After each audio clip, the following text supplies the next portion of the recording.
इन दिनों देश ही नहीं बल्कि विदेशों में भी भारत के विदेश मंत्री एस जयशंकर की तारीफों के पुल बांधे जा रहे हैं। वजह रूस से तेल खरीदने पर उठ रहे सवालों पर उनका मुंह तोड़ जवाब।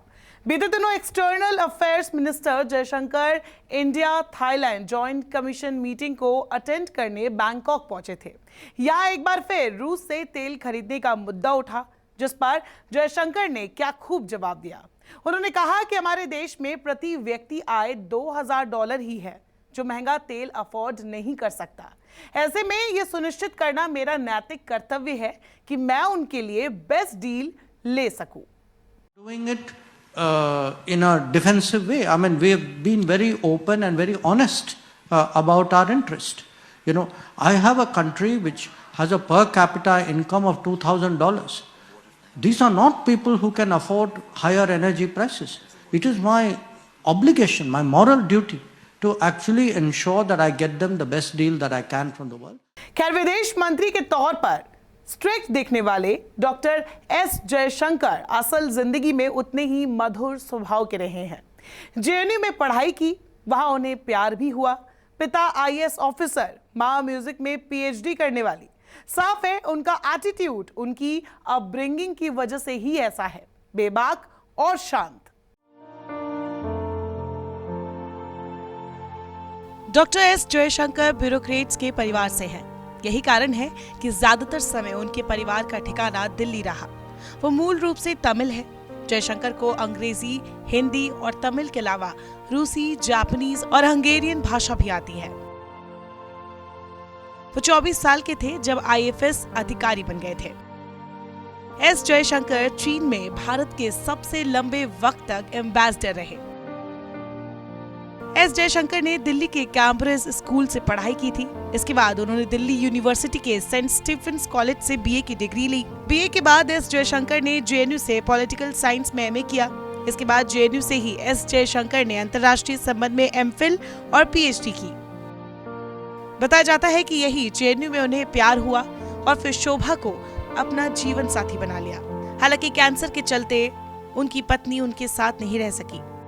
इसके बाद जयशंकर ने दूसरी शादी जापान की क्योको से की। जयशंकर के 3 बच्चे हैं। उनके सबसे बड़े बेटे का नाम ध्रुव है और ध्रुव अमेरिका में एक थिंक टैंक के साथ काम करता है। एस जयशंकर की बहू का नाम कसांड्रा है और वो एक अमेरिकन है।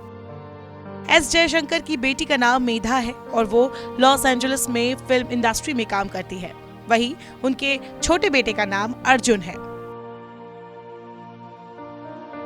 साल 1977 में एस जयशंकर भारतीय विदेश सेवा में शामिल हुए। सोवियत संघ के विघटन के दौरान एस जयशंकर ने मॉस्को और श्रीलंका में भारतीय सेनाओं के शांति मिशन के दौरान अपनी सेवाएं दी। इसके अलावा एस जयशंकर ने कई देशों में भारत के राजदूत के रूप में अपनी सेवाएं दी। एस जयशंकर ने संयुक्त राज्य अमेरिका, चीन और चेक रिपब्लिक में राजदूत के रूप में काम किया। इसके अलावा एस जयशंकर सिंगापुर के उच्चायुक्त के रूप में भी काम कर चुके हैं। भारत और अमेरिका के रिश्तों में सकारात्मक बदलाव का श्रेय भी एस जयशंकर को ही दिया जाता है।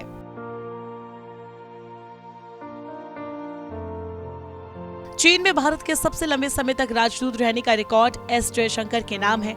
यही वजह है कि चीन से जुड़ी रणनीति बनाने में एस जयशंकर की महत्वपूर्ण भूमिका होती है। साल 2007 में भारत अमेरिका सैन्य परमाणु समझौते में एस जयशंकर की प्रमुख भूमिका थी। साथियों, भारत अमेरिका के बीच देवयानी खोबरागड़े विवाद को सुलझाने में भी जयशंकर ने बड़ा योगदान दिया था। नरेंद्र मोदी की सरकार आने के बाद साल 2015 में केंद्रीय मंत्रिमंडल ने 28 जनवरी 2015 को एस जयशंकर को विदेश सचिव बनाया। खास बात यह है कि ये फैसला एस जयशंकर के रिटायरमेंट से महज 72 घंटे पहले किया गया था। करीब 4 साल तक विदेश सचिव के रूप में काम करने के बाद साल 2019 में प्रधानमंत्री नरेंद्र मोदी ने एस जयशंकर को अपने मंत्रिमंडल में शामिल कर लिया और उन्हें देश का विदेश मंत्री बनाया। यूक्रेन पर हमले के बाद से अमेरिका और यूरोपीय देशों ने रूस पर कई तरह के आर्थिक प्रतिबंध लगाए हैं। ऐसे में अमेरिका के दबाव के बावजूद भारत लगातार रूस से कम दाम पर तेल खरीद रहा है। अब इन आलोचनाओं के बीच भारतीय विदेश मंत्री एस जयशंकर ने रूस से कच्चा तेल खरीदने की वजह साफ कर दी है। उनका कहना है कि रूस से कच्चा तेल आयात करने को लेकर भारत सरकार का रुख बहुत ही ईमानदारी भरा रहा है। उन्होंने साल अप्रैल में अमेरिका में 2+2 मंत्री स्तरीय वार्ता में कहा था कि 1 महीने में रूस से भारत जितना तेल खरीदता है वो शायद उस मात्रा से कम ही है जो यूरोप एक दिन में रूस से खरीदता है।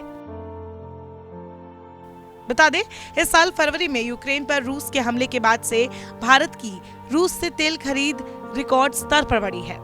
रॉयटर्स की रिपोर्ट के मुताबिक जून महीने में भारत ने रूस से हर दिन करीब 9,50,000 बैरल तेल खरीदा है।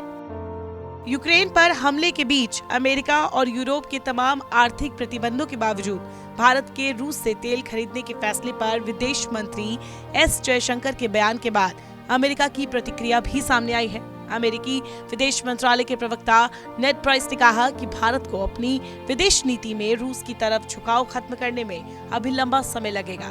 ये किसी स्विच को दबाने जैसा नहीं है।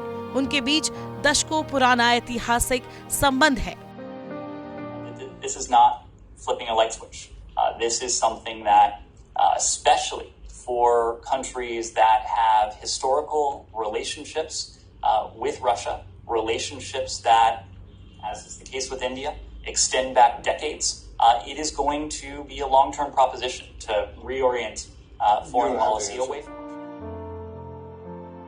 बता दें कि अमेरिका और यूरोपीय देशों ने 24 फरवरी को यूक्रेन पर रूस के हमले के बाद से उस पर कड़े आर्थिक प्रतिबंध लगा दिए थे। पश्चिमी देशों के दबाव के बावजूद भारत ने रूस से कच्चे तेल का आयात बढ़ा दिया। सुब्रमण्यम जयशंकर के इसी एटीट्यूड की वजह से उनकी इतनी चर्चा होने लगी। हाल ही में तेल के मुद्दे को लेकर इमरान खान ने भी एक रैली के दौरान डॉक्टर जयशंकर का वीडियो दिखाया था और भारत की जमकर तारीफ की थी। उन्होंने रूस से सस्ता तेल खरीदने पर अमेरिकी दबाव के सामने भारत के मजबूती से खड़े होने के लिए जयशंकर की तारीफ की। उन्होंने कहा था कि ये बताता है कि आजाद देश क्या होता है और अपनी सरकार की विदेश नीति को कोसा। इसके साथ ही इमरान खान ने अपनी सरकार की विदेश नीति को जमकर कोसा। मैं जिनको समझ नहीं आए मैं समझाऊं। ये फॉरेन मिनिस्टर को उन्होंने कहा कि रूस से तेल ना खरीदो। उसने आगे से कहा तुम कौन होते हो मैं कहने वाले, यूरोप खरीद रहा है तेल उनसे, हमारे लोगों की जरूरत है हम खरीदेंगे। ये होता है आजाद मुल्क। हमारे जब इनको ये जो इंपोर्टेड हुकूमत ये जब आई तो हमने उनसे बात कर ली थी रूसियों से सस्ता तेल खरीदने की, लेकिन इनकी हिम्मत नहीं थी। यहां तेल की, पेट्रोल डीजल की कीमत आसमानों पे। नमस्कार, मैं हूं मानक गुप्ता। अगर आपको हमारा ये वीडियो पसंद आया हो तो इसे लाइक और शेयर जरूर करें और हां, हमें सब्सक्राइब और फॉलो करना ना भूलें ताकि आप देश और दुनिया की कोई खबर मिस ना करें। तो जुड़े रहिए हमारे साथ और देखते रहिए News 24।